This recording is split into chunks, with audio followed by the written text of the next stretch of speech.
नमस्कार. तुम्हाला जर साऊथ इंडियन थाळी ट्राय करायची असेल ती सुद्धा केळीच्या पानावरती, सो नक्की भेट द्या या सेंट्रल माटुंगा स्टेशनच्या जवळ असलेल्या रामानाईक रेस्टॉरंटमध्ये. इथे गेल्यावरती तुम्हाला फूड कुपन्स घ्यायला लागतात, ज्याचे चार्जेस आहेत 250 रुपीज पर हेड, आणि जर लहान मुलं असतील तर त्यांचे 165 रुपीज आहे.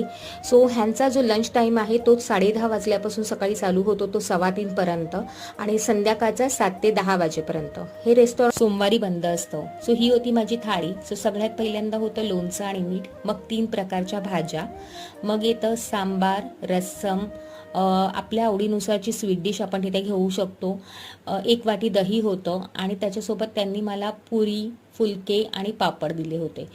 एक ग्लास भरून ताकसुद्धा होतं, ते थोडंसं स्पायसी होतं. पुऱ्या आणि चपात्या खाल्ल्यानंतरच ते भात सर्व करतात आणि त्याच्यासोबत तूपही मिळतं, आणि शेवट ह्यांच्याकडच्या पानांनी झाली. So thank you for watching.